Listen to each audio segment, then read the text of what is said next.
James Crapia from the Oregonian.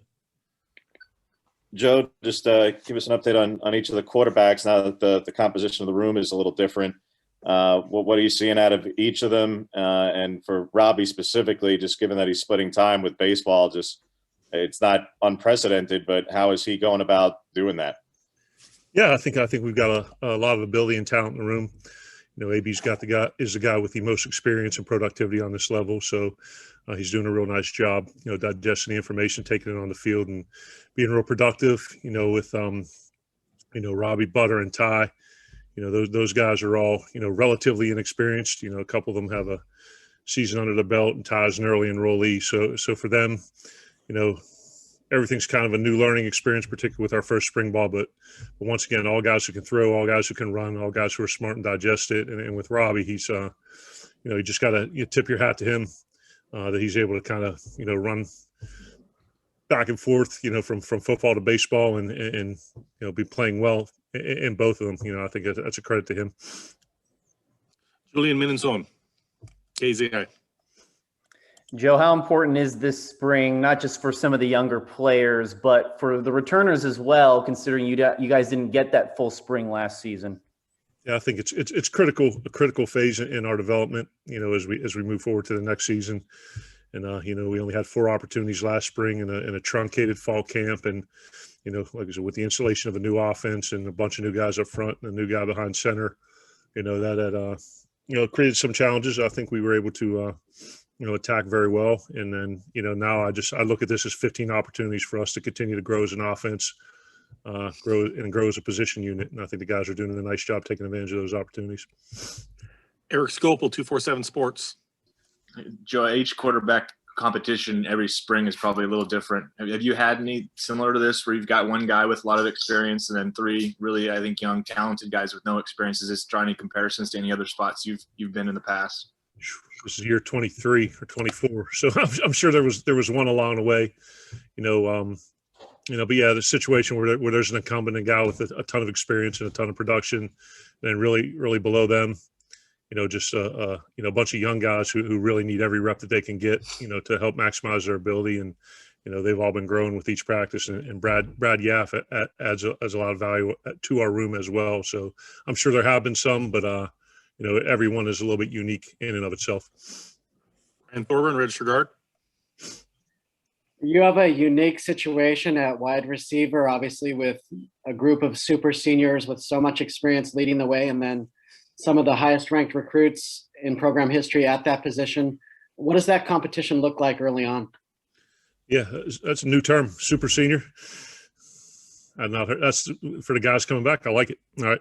Yeah, you hit the nail on the head. A bunch of guys that are, upperclassmen with a bunch of experience and productivity, and meshing that together with guys who have been here and maybe haven't seen the field as much, and certainly, not just a receiver position, but across the board, skill and line.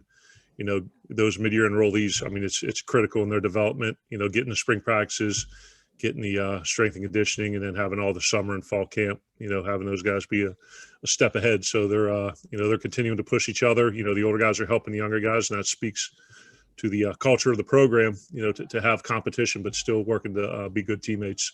But yeah, we're definitely excited about both the returnees and certainly the incoming guys as well.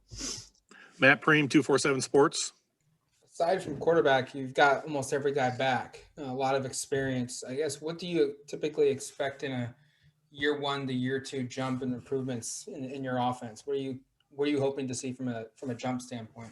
Yeah, I don't think you necessarily put a tangible number on it relative to points or yards or things like that. But, at this stage of the season, we just want to see an improvement from practice 1 to practice 2 and still on down the line through 15. And then we'll get into our, summer program when they're on their own. And then we'll hit fall camp, keep working to, maximize those opportunities. But I feel fairly confident in saying that everywhere I've been as a coordinator or a head coach, that there's been a nice improvement from year 1 to year 2. And that, I think, it goes along with talent, with their understanding of the system, some of the things that we're able to do in year 2 that, maybe you weren't able to do year 1 schematically, particularly last year with the abbreviated preparation. So just like to see them take that next big step from year 1 to year 2, individually as a unit, and hopefully that helps the team as well.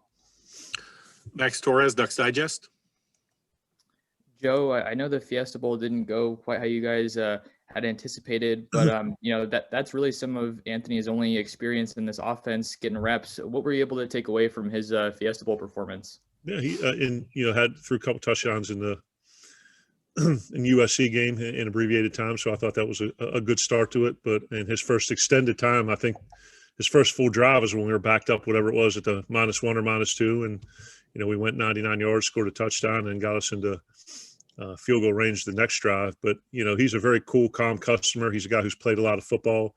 He's a guy who's extremely intelligent and has a lot of ability as a thrower and as a runner. So it's not like this is a guy that we brought in and hadn't played elsewhere. I mean, he had 50 touchdowns on his resume and a bunch of passing yards and a lot of wins, and big wins at that. So I'm very excited to work with Anthony in his last year eligibility, and I think he's really seizing the opportunity and understands the urgency that's required of this position. Tyson Alger, The Athletic. What does Robby's skill set look like at quarterback? And then just with some of the athleticism that we've seen from him just playing baseball this year, is he a guy that could potentially play a different position for you guys down the road? No, that hasn't been discussed. Robby's a quarterback, but the first thing you look at him in a football uniform or on the diamond, he's a big, physically imposing guy. 6'3", 6'4" plus, pushing 235 pounds, can run like the wind. He's got a very strong arm. Like any young guy, it's really the ability to digest the information of what we're doing and how teams are attacking us and how that all goes together on the practice field, and it happening in a very small amount of time, as it pertains to decision making. So every meeting, every rep, every practice, we're seeing Robby get a little bit better. And like I said, it's a credit to him that he's able to perform well during spring ball and also help Coach Waz and the baseball team out as well. James. With Troy and Dante, I know you like to start guys at one spot, Joe. So is one at the X and one at the Z? I mean, there's similar body size and they lend themselves to the outside, but are they on the outside or is one at the Y, or how you lining them up so far? They're both working outside receiver positions right now. Dante at the X. I'm sorry, Troy at the X and Dante at the Z. But with certain formations, they'll get work at the at the other spots. And Coach BMAC does a good job with everybody. Cross-training guys, so necessarily it's not the next guy at that position maybe that goes in with the next best guy. So yeah, to answer your original question, James, they're both starting outside right now. Eric. With Sean out and Trey out and a couple of guys yet to enroll, it sounds like it's CJ, Travis, and Cross in terms of like traditional running backs you guys have. Who else is filling in there? Mario mentioned there might be a couple guys from different position groups that have kind of helped you at running back right now because you're in a pinch. Yeah, Tevin Janis has done a real nice job, kind of filling in some reps there, and we brought in and Coach talked about a good young walk-on guy now that's joined us recently, so he's doing a good job with limited time in the meetings room, and he took a bunch of reps today. So certainly with CJ and Travis and Cross have been here, and those guys, Coach Masters doing a great job rotating them, and then Tevin and the new guy are doing a good job too. Matt. Your thoughts at tight end? DJ is back with experience, but then you've got a bunch of other guys, Spencer, Patrick, and your two freshmen. Just kind of the battle that's going to play out from now until fall camp. Just thoughts on that. Yeah, competition makes everyone better, and certainly DJ and Spence have played a pretty significant amount of ball here, and made some plays. Patrick was dinged up a little bit last year, and certainly the real young talented guys, and it's a deep and talented room, and giving those guys a ton of reps and giving them a chance to improve as blockers and make plays in the pass game. And I said Bobby's doing a great job with them, and we just got to continue to give them a ton of reps. Ryan, register guard. Where is Patrick in his development? He's obviously a guy that some fans had hoped would play with his brother right out of the gate. That didn't happen, and then injured. Where is he at right now, and what kind of talent does he have? I think Patrick's obviously, has all the physical tools. Big, strong guy. Physical in the run game, he can get open and catch the ball well. Very natural hands. And I think in his development, missing a little bit of time, he's just maximizing these opportunities of spring ball to improve his fundamentals and technique, the knowledge of the offense, and then making plays. So I don't say it's starting over from scratch because that's not necessarily the case, but I think you see him getting his feet back underneath him and kind of getting reaccustomed to the physicality and the speed of the game. But he's certainly a guy that possesses a lot of talent, and he'll take full advantage of these 15 opportunities. Time for two more. Max Torres, Ducks Digest. Joe, Travis was one of your guys' best weapons last year, really just doing everything that you could have asked for him, it seems like. What are you looking to see from him as far as, his next step? No, I think it's just a continued development of his skill set as a running back, which he did a very, very nice job. And I think you see he's a guy that can create matchup issues when he's, being covered by a linebacker or a safety. So certainly I think it's incumbent upon us to make sure we're doing the things schematically, to not just Travis, but to maximize all of our guys' abilities and put them in a position to be successful and make plays. And he's a guy that gives us a lot of schematic flexibility in terms of where we can put him and what we ask him to do, because he's definitely a very exciting playmaker. Last question goes to James.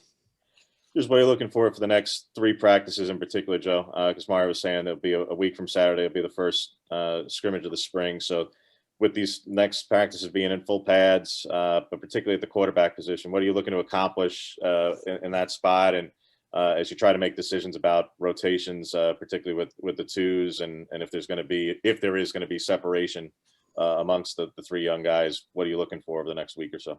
Yeah, we're still in installation phase right now. So, we go the 2 midweek practices, we'll install. And then on the Saturday, we do a review of those days and then kind of a comprehensive review. So we'll continue doing that. Like I said, taking the information from the meeting room to the field and be able to apply it with physicality and precision. But from the quarterback position, just talking to those guys about being able to understand what we're doing and why, how we're attacking the defense, being able to produce explosive plays while minimizing turnovers, right? And then the same thing from an intangible standpoint, gaining the confidence of their teammates and in protecting the football. So those are all the things that we got to grade those guys on. Thank you, Coach. Appreciate your time. All right, guys. Thank you very much. Have a great day.